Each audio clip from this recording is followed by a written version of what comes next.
なんかさ、スロットルバルブのエラーとマップセンサーのエラーが出た。まあ、こうやって定期的にエラーチェックしているわけなんですけど、普段見られないコードがあったんですよ。この P0068 これさ、大丈夫なの？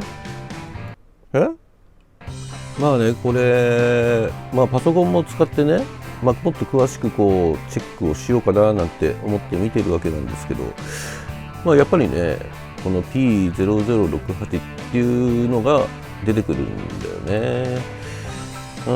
これセンサーちょっともうダメかな、そろそろって感じかな。あとスロットルポジションコリレーションっていうのがあって、これは多分ねコリレーションだから、相関性というかね、相関、あと関係性とかそういう感じの解釈をしてるんですけど、多分ね、マップセンサーが白い数値と、あとスロットルバルブの開閉度がなんかちょっとおかしいというエラーを拾ったんじゃないかなっていう感じで考えます。で今ねスロットルバルブの、開閉のテストをねしようとしてるんですよね。これね VCDS だとこういったテストもできるので、非常に、こう原因を追求しやすいっていうかね、なんかあったらこれでチェックをするっていう方法ですね。もちろんディーラーでもやってもらえるんですけど、ディーラーだとちょっとね持っていく時間、あと費用とかもかかっちゃうので、こういったものを持ってた方が後々楽かなと思いますね。一応いろいろなねアプリでエラー取ったんだけど、やっぱりね P0068 が出る、当たり前か。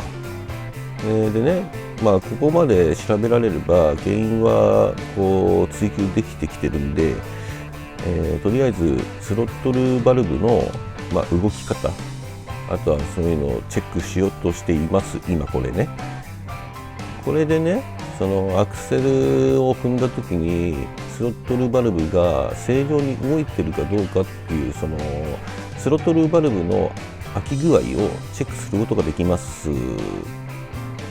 でこの画面でどれぐらいバルブが開いてるかっていうのがチェックできます。で数値はねセンサーで感知して出てくるので、上の4つの白い枠っていうか、そういうところに数字がねバラバラって出てると思うんですけど、テスト中はねここにね、リアルタイムに出てきます。さてやってみましょうか。こういうふうにね数字を入れていってこんな感じで数値が出ます。これはね、各センサーが弾き出した、このね数値なんですけども、だいたいこれがね正常なんじゃないかなと思うんですよ。ADP も OK 出てるので問題ないかなと思います。バルブは正常っぽいですね。バルブの動きは正常だっていうのは確認取れたので、あとはそのバルブの汚れとか、異物がついているとか、そういった類になってくると思います。一応こういったふうにねグラフで見てみたりいろいろやってみて、これは問題ないという判断になりました。ってことで対策、整備しようかな。まずはスロットルバルブ直接確認します。こういったね専用のクリーナーで清掃していきます。まずはインテークパイプを取ります。純正のパイプでも同じやり方ですね。2箇所でパイプフリーにすると裏の方にねブロバイみたいなパイプがついてるんですよ。この奥に見えるやつね、これも取ります。なかなか取りづらいんでね、あんまり周りに傷つけないようにやった方がいいですね。これがスロットルバルブです。見た目綺麗なんですけどね、少しの汚れでも吸気に影響出ちゃうんでちゃんと確認した方がいいですよね。アクセルペダルを踏むとこんな感じで全開になります。で戻すとこうやって閉まる。これちょっと隙間空いてんだよね。これ全開ね。こんな感じでメンテをしていきます。これちょっとピクついてるのは何なんだろうね。これで正常なのかね。まずはバルブを閉じた状態で清掃してみます。クリーナーをシュッシュッシュとシュッシュッシュッと、これ適度につけた方がいいですね。あんまり多すぎると中で残っちゃう可能性もあるんで、ここはちょっと注意した方がいいかもしれない。こんな感じでつっかえ棒を使うといいですよ。これでバルブを全開にします。はい、こんな感じで固定ですね。このピクついてるのもう気にしない。なんだかこれで正常なのかな、よくわかんないけども、これでクリーナーをつけて清掃していきます。あんまつけない方がいいですね。これね、中に残るとねちょっと影響出ちゃうと思うんで、清掃するときにねクリーナーをねあんまり吹きかけるとこの奥のエアフローセンサーについちゃう可能性がありますね。これ気をつけないとダメです。スロットルバルブの清掃終わり、ということでね、次にマップセンサーの交換をします。このエンジンはスーパーチャージャー本体の左右に1つずつついてますね。トルクスレンチが必要になります。あとプラスとかマイナスとかね。これが新しいマップセンサーです。ちょっとシールとか貼ってないですけど OEM なので使えればよしとしましょうか。中身はこんな感じね。いやー、新品ってやっぱいいよね。どっちからでもいいんですけど、右側のセンサーからやります。こんな感じでいろいろな配線に埋もれちゃってるんですよね。でカバーがついてるのでこのカバーを外します。ネジは2本だけです。こんな感じで取ります。で取るとマップセンサーが丸見えです。簡単。ここトルクスネジが2本ですね。それを外すともうフリーになります。これ内張り剥がしで今ね慎重にやってるんですけどね、別にここまでね慎重にならなくてもね取れます。でスポンって抜けたら、これなんだろう、状態見たんですけど、落ちた時の衝撃でゴミついたのかな。結構汚れてるよね。新品とねちょっと比較してみますね。形は一緒です。やっぱりねシールはついてない。でも使えるとは思うんで交換していきましょうか。次に右側ですね。これ外すべき配線を外してカバー取って、ここまではね右側と一緒です。でこれね配管が通ってるんですよ。センサーの真上。これじゃ取れない。どうしたもんかなんて考えた挙句、ここのネジ、それとこの奥のネジね、見える？ここをね外すことによって配管をグラグラさせます。ここのネジを外しました。ここのネジも外しました。そうするとこんな感じでグラグラさせることができます。これでいっちゃいましょうか。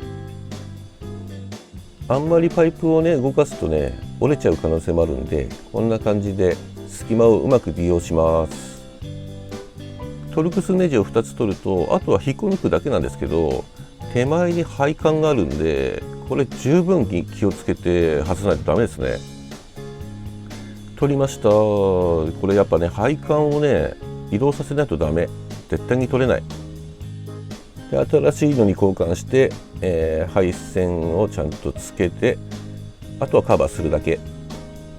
最終的にねちゃんとチェックしてついてるかどうか、配管のネジちゃんとついてるかどうか確認して試運転してみましょう。最終チェック、右も左も OK です。エンジンはね安定してる。前よりも安定してるような気がする。気圧も安定してるよね。なんかね、前よりもね安定してますよこれ。やっぱマップセンサーダメだったのかなってことでね、スロットルバルブの清掃とマップセンサーの交換したんですけど、その後2週間まあちょっと様子を見てね、チェックをしたんですが、エラー出てないです。なので、おそらくスロットルバルブの方じゃなくてマップセンサーの方がダメになったのかなという判断しました。本当はねエアフローセンサーもね同時にやろうと思って部品ももう調達してあったんですけど、なんかね見てねやり方を想像しただけでちょっと萎えました。本当めんどくさい場所についてるんで、これはね暇を見てサクッとやっちゃいます。次、ベルトテンショナー交換。これ交換時期かなと思ってねやっちゃいました。こちらパーツで、部品はここについてます。やりづらそうで、交換するにあたってね、ここのパイプを固定しているステーみたいなところ、これを外します。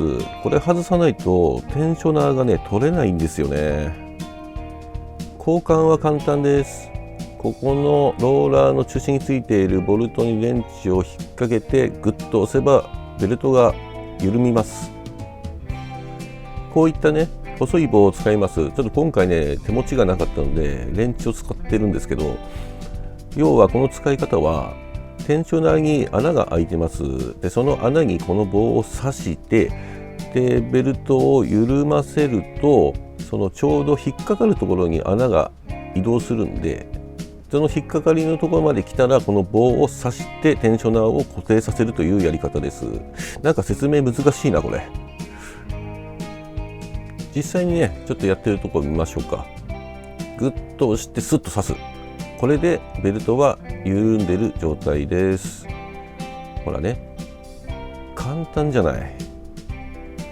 次にテンショナー本体についているトルクスのボルトを外します。結構ね力あったかな。まあでもねやりづらさ以外を考えたら簡単です。ボルトが緩んだら、まあ、こんな感じでポロッと取れます。狭いんですよとにかく。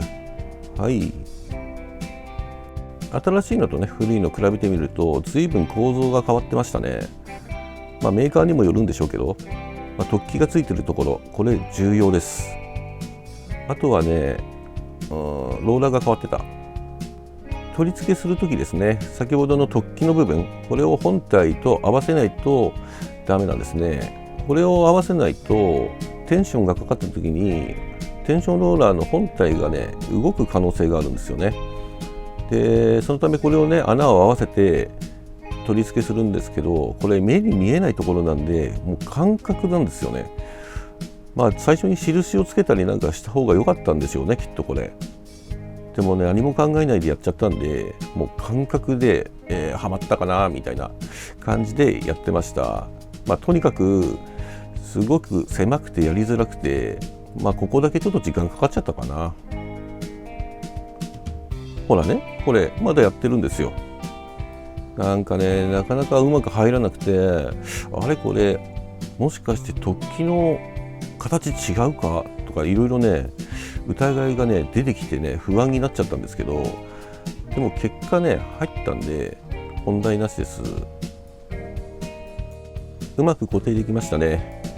そしたらベルトを通すんですけども、これベルトをね外した時にあんまり動かさない方がいいですね。これベルト全部通すのほんとめんどくさいんで、とりあえずこんな感じでね狭い中ベルトを通します。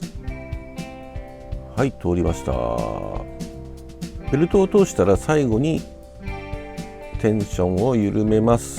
でこの新しいタイプのやつって違うところにボルトみたいのがついてて、これ作業すごい楽ですね。で緩めて棒を取ってテンションを張ります。動かしてみましょう。ググググっとテンションが張っていって、ある一定の場所で止まります。問題ないんじゃないかな。ちょっとブレがあるのはこれは問題ない。全体的に見ると安定はしてますね。新しいテンションローラーもローラーが金属になってるんですよ。これだから強度アップしたんじゃないかなとは思うんですよね。なかなかいい作業でした。これね、作業後にね片付けようと思って気づいたんだよね。どうしようかなってすげえ悩んだよ。これ最初に取ったねテンションローラーなんだけれども、これ棒をさレンチで入れたでしょ。これがね取れないんだよ、硬くて。力技です。もうぐーっとね、もう最大の力を入れたような気がする。なんとか交換できました。これ気をつけてくださいね。ご視聴ありがとうございます。もしよかったらチャンネル登録、高評価